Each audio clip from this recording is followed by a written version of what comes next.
जी बताइए, आप जो अभी प्रेस कॉन्फ्रेंस रखा है, इसका मुख्य उद्देश्य क्या है? देखिए, प्रेस कॉन्फ्रेंस हम इसलिए बुलाए हैं कि मैं 2024 लोकसभा चुनाव में नॉमिनेशन फाइट किया था और कल चुनाव के नॉमिनेशन का अंतिम दिन था। मैंने 19 तारीख को नॉमिनेशन फाइट किया और 19 तारीख को नॉमिनेशन फाइट करने के बाद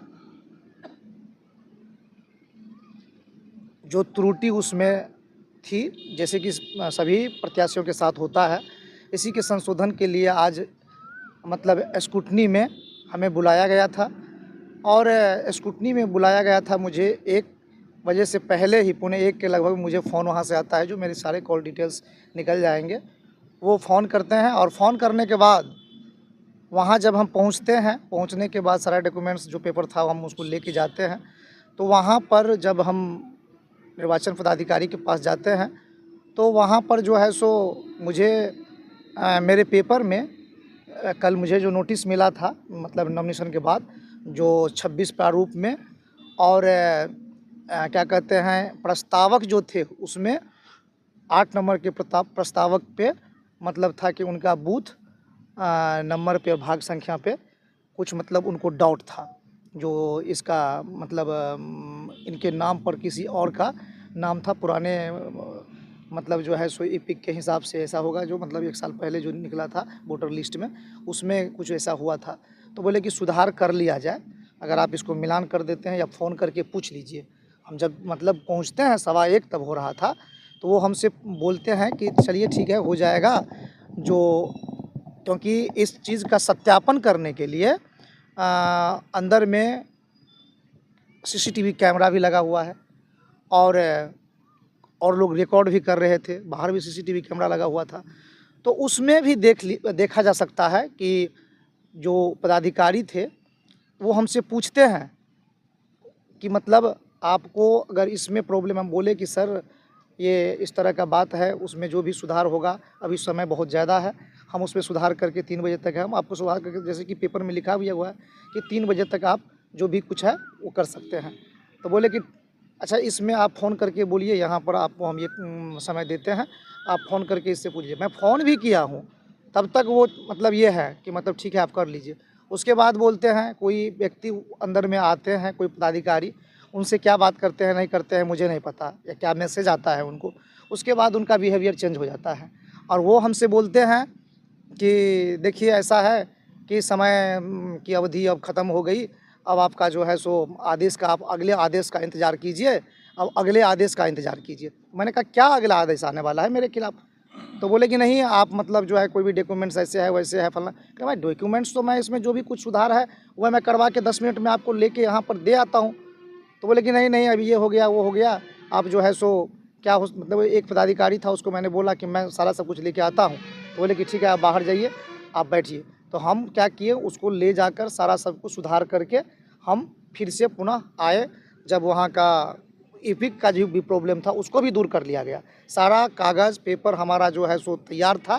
पेपर तैयार करने के बाद जब हम वहाँ पर आते हैं तो मुझे 1 घंटा बचा हुआ था, 1:59 के लगभग हुआ था, 1 घंटा तकरीबन बचा हुआ था, लेकिन मुझे रोक दिया गया। मैं जब प्रयास किया कि मुझे अंदर जाने दिया जाए, तो उन्होंने अंदर जाने से मुझे मना किया और बोला कि आप वेट कीजिए 3 बजे तक, आप 3 बजे तक वेट कीजिए यहाँ पे, और 3 बजे के बाद ही आपको सर आपसे बात करेंगे।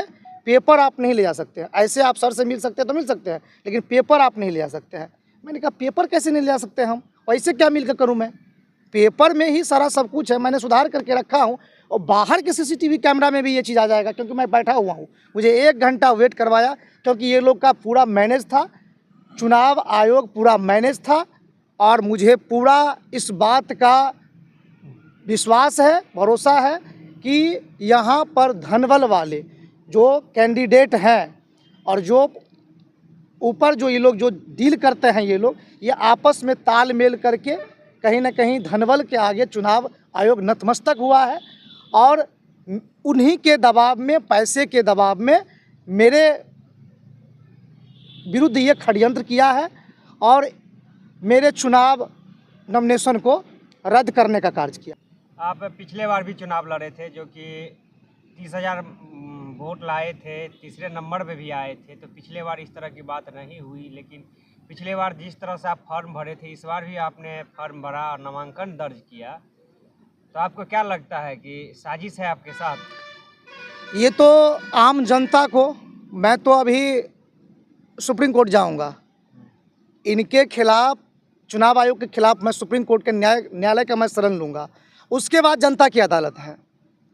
अभी लोकतंत्र अगर भारत में है तो सबसे बड़ा अदालत जो होता है वो जनता का अदालत होता है। रही बात मेरी पहली बार चुनाव लड़ने की, तो मैं जब पहली बार चुनाव लड़ा था तो सभी को पता नहीं था कि इनको कितना वोट आएगा, जनता में इनका क्या विश्वास होगा, जो जनता इन पर कितना विश्वास करेंगे। लेकिन मैं पहली बार वोट लाया तो यहाँ के दिग्गज नेता, जो मिथिलांचल के बड़े कद्दावर नेता, बड़े मंत्री कैबिनेट में हुआ करते थे, उनसे मैं अधिक वोट ले आया, उनसे अधिक वोट ले आया। उसके बाद से बहुत सारे लीडर, बहुत सारे पार्टी के लोग हम पे नज़र बनाए हुए था। और मैं इसी कारण से मैं यहाँ पर, इसलिए जब आप प्रेस के बंधुओं ने मुझे ये सवाल किया तो मैं आपको ये एक सफाई पेश कर देना चाहता हूँ कि मैं वेट कर रहा था। मुझे ये पूरा शंका और साजिश का डर था कि इतने बड़े बड़े लीडर हमारे खिलाफ कुछ न कुछ ऐसा करेंगे, इसलिए मैं एनआर भी नहीं जो मतलब समय पर कटवा पाया। मैं वेट में था, मैं 3 दिन गया एनआर कटवाने के लिए, मैं 3 दिन। अब एनआर कटाना एक बहुत ही आसान सहज प्रक्रिया है, आप 25,000 रुपया दीजिए, आपका एनआर काट दिया जाएगा। लेकिन वहाँ पर हम जाते हैं तो मतलब कभी खाना खाने के लिए, कभी पेशाब करने के लिए, कभी पैखाना करने के लिए मैं पहुँचता हूँ। कोई ऐसा आदमी वहाँ पर डिपुट था जो कहीं ना कहीं उनको इंडिकेट कर रहा था कि मतलब इनका एनआर नहीं काटना है, इनको चुनाव लड़ने से बाधित किया जाए। सिर्फ मेरा चुनाव लड़ना बहुत सारे कैंडिडेट को कहीं ना कहीं और पार्टी को नुकसान लग रहा था कि ये प्रत्याशी हो सकता है कि जनता से बीच के चुन के ऊपर जा सकता है। कहीं ना कहीं लग रहा है कि सत्ता का दुरुपयोग हुआ। हाँ, पूरा सिस्टम का, सत्ता का कहीं ना कहीं दुरुपयोग हुआ है मेरे खिलाफ, और हम कहीं ना कहीं साजिश का शिकार हुए हैं। और लोकतंत्र का ये खूबसूरती रहा है भारतीय लोकतंत्र का कि यहाँ पर गरीब का, किसान का, हर वर्ग के लोग जनता के वोट से, यहाँ पर जनता भगवान होता है, जनता ही सर्वोपरि होता है, और जनता के मत से चुन के सदन का कोई हिस्सा होता है। तो ऐसा होना ये दुर्भाग्यपूर्ण है, और आने वाले कल के लिए ये बहुत ही खराब संदेश है कि कोई भी जो किसान का बेटा है, गरीब का बेटा है, वो सदन का हिस्सा, चाहे विधानसभा हो या लोकसभा हो, उसमें उन्हें नहीं भेजने का काम होगा। ये षड्यंत्र है, ये सिस्टम का दुरुपयोग है। उन लोगों के द्वारा मतलब एक परिपाटी चला दी गई है, उन लोगों के द्वारा एक परिपाटी चला दी गई है कि वो ऑप्शन ही आपके जनता के बीच में ऐसे लोग को देगा। आप आंख उठाकर देख लीजिए कि झंझारपुर में कैसे लोग ऑप्शन के रूप में आपके पास है, मतलब ऑप्शन ही ABCD, और तीनों एक ही खेमा के लोग हैं।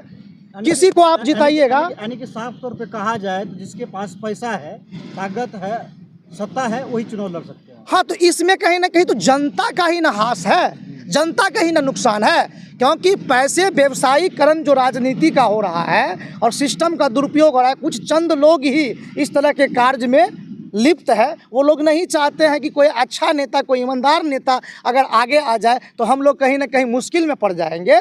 तो वो लोग ऐसे ऑप्शन ही जनता के बीच में देना चाहते हैं, ऐसे ईमानदार लोग को रोकने के लिए कि वो चुन के नहीं, आप चुनाव में पहले भाग लेंगे तब ना आप गलत और सही का निर्णय करेंगे। अपने समर्थकों के लिए, शुभचिंतकों के लिए, जनता जनार्दन के लिए आप कुछ कर पाएंगे। आप जब चुनाव में आपको भाग ही नहीं लेने दिया जाएगा तब आप क्या कीजिएगा? आपके सामने ऑप्शन ही 3-4 ऐसे दे दिए जाएंगे जिसमें कि जिसको भी आप जिताते हैं उन्हीं का